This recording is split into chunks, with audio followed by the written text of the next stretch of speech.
آج 13 اپریل ہے اور وائس رائے شاید یہاں پہ 1 اپریل کا جوک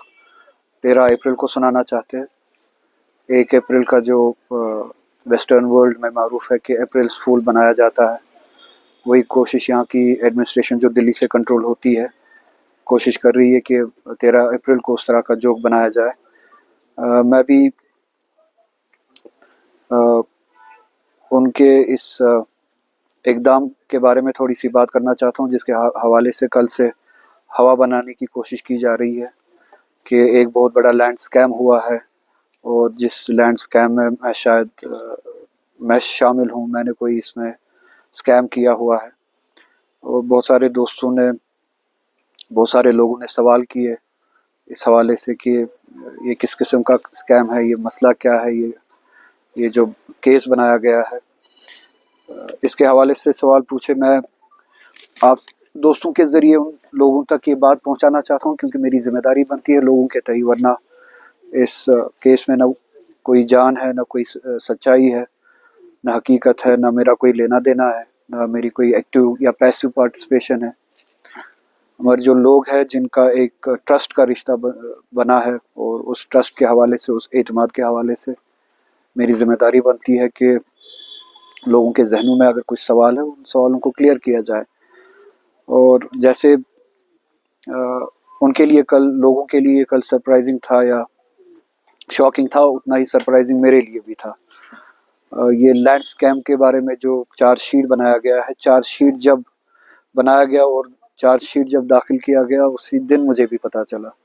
اس سے پہلے نہ کوئی پرائر نوٹس، نہ اس حوالے سے ACB کی طرف سے نوٹس یا کوئی کمیونیکیشن، مجھ سے کوئی اوپینین مانگی گئی ہوتی، یا سوال ہی پوچھے ہوتے، یا کویشچننگ ہی ہوئی ہوتی۔ نہ ACB کے حوالے سے، نہ پولیس کے حوالے سے، نہ ایڈمنسٹریشن کے حوالے سے ان 20 سالوں میں کوئی کمیونیکیشن نہیں، کوئی اپروچ نہیں، یا کوئی کویشچننگ نہیں۔ مجھے بھی تبھی پتہ چلا جب آپ لوگوں کو پتہ چلا، اور یہ کرائم ہے مجھے بھی تب پتہ چلا جب آپ لوگوں کو پتہ چلا کہ بتایا گیا ہے کہ کرائم کیا ہوا ہے۔ تو 20 سال کے دوران اگر اتنا بڑا کرائم کیا ہے، تو 20 سال کے دوران یہ ایڈمنسٹریشن کہاں تھی، یا ACB کہاں تھا، پولیس کہاں تھی، جن کو اس بارے میں مجھے یا تو پولیس اسٹیشن بلانا چاہیے تھا، یا ACB کے ہیڈ کوارٹر پہ بلانا چاہیے تھا، کہیں پہ کویشچننگ ہوئی ہونی چاہیے تھی، لیگل نوٹس ملی ہوئی ہونی چاہیے تھی۔ چارج شیٹ سے پہلے نہ کوئی لیگل نوٹس ملی ہے، نہ کچھ ہے، کیونکہ میرے دماغ میں بھی نہ کوئی ایسی بات تھی۔ 20 سال پہلے یہاں بیمنا میں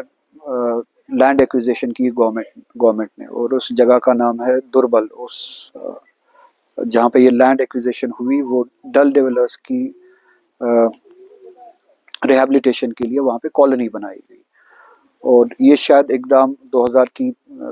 دہائی میں پہلے 2002 کے بعد یہ اقدام اٹھایا گیا، اور ڈل ڈیولرز کی ان کے ریہیبلیٹیشن کے لیے کالونی بنائی گئی۔ اور وہاں پہ جو جن کے قبضے میں، پوزیشن میں وہ زمین تھی، وہ رخ تھی، وہ ڈل کے بیمنا کے بھی لوگ ہیں، درگن کے بھی لوگ ہیں، دندوسا ہے وہاں کے بھی لوگ ہیں، دربل کے لوگ ہیں، جن کے پوزیشن میں وہاں پہ وہ زمین تھی، اور ان کو کمپنسیٹ کیا گیا۔ اسی زمین میں میری فیملی کا بھی وہاں پہ زمین ہے۔ اب اس فیملی میں جس پرسنالٹی کا نام ہے، وہ میرے دادا مرحوم ہے، آغا صاحب مرحوم ہیں، جن کی وہ زمین تھی، جیسے دوسرے لوگوں کی وہاں پہ زمینیں تھیں، ان کی بھی زمین تھی، اور جیسے دوسرے لوگوں کو بھی کمپنسیٹ کیا گیا، آغا صاحب کے نام پہ جو زمین ہے ان کے وارثوں کو بھی کمپنسیٹ کیا گیا۔ اب میں اس لائن میں تیسرے نمبر پہ ہوں، یا تیسرے لیول پہ آتا ہوں۔ میں ڈائریکٹ بینیفیشری نہیں ہوں، ان دا سینس کہ میری زمین ہو، میری خریدی ہوئی ہو۔ اٹس این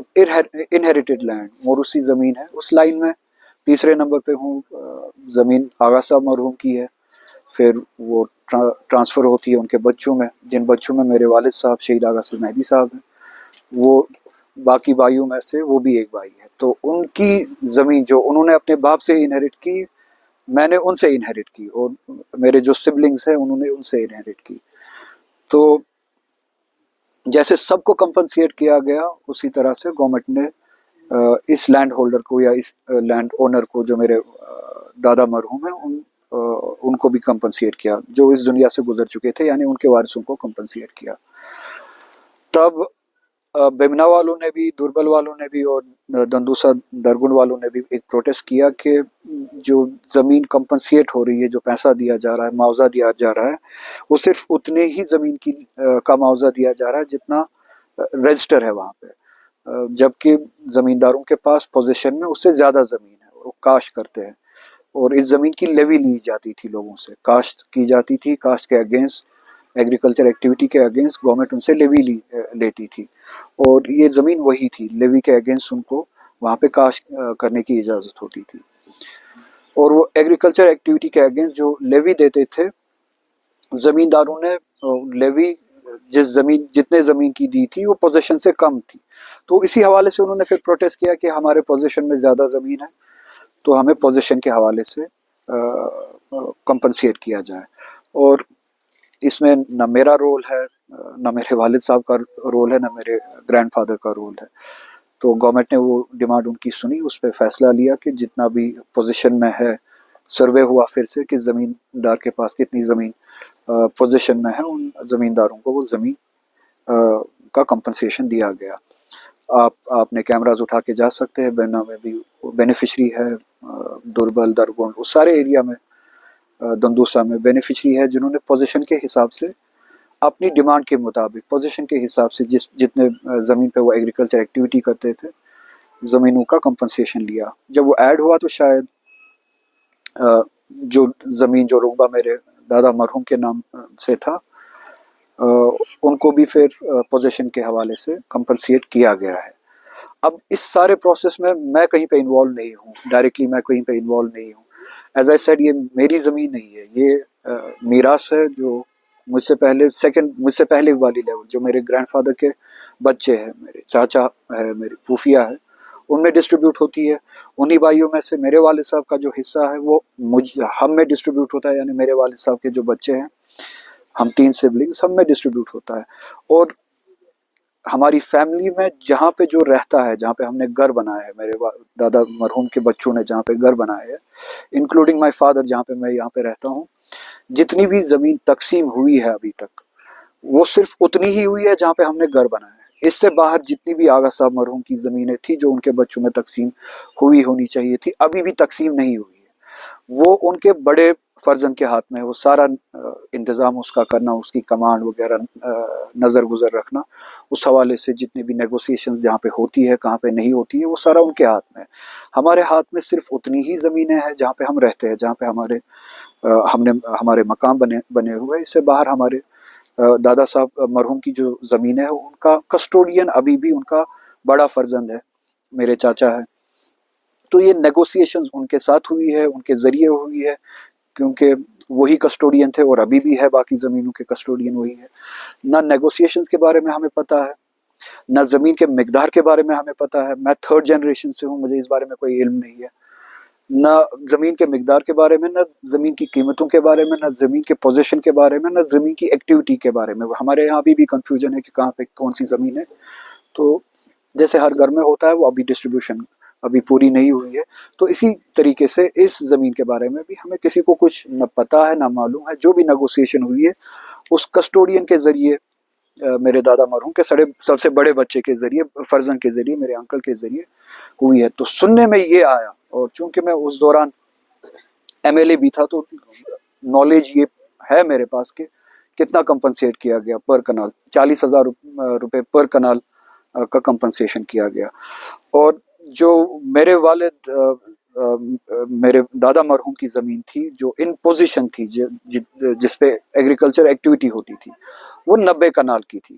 اور چونکہ جو وہاں پہ کاشت کرتے تھے، چونکہ یہ خود کاشت نہیں کرتے تھے، انہوں نے کاشتکاروں کو زمین دی تھی، پھر ان کو اپنا حصہ دیتے تھے، پروڈیوس میں سے 50-50 ہوتا تھا۔ انہوں نے اپنے کاشت کے حساب سے زمین وہاں پہ رجسٹر کی تھی، پوزیشن شاید اس سے زیادہ تھا۔ تو جب سب کو پوزیشن کے حوالے سے ہی، پوزیشن کی بنیاد پہ ہی کمپنسیشن ملا، وہی کمپنسیشن آغا صاحب کو بھی ملنا چاہیے تھا پوزیشن کے حوالے سے۔ اور جب کہ حقیقت یہ ہے کہ اگر 90 کنال وہاں پہ زمین تھی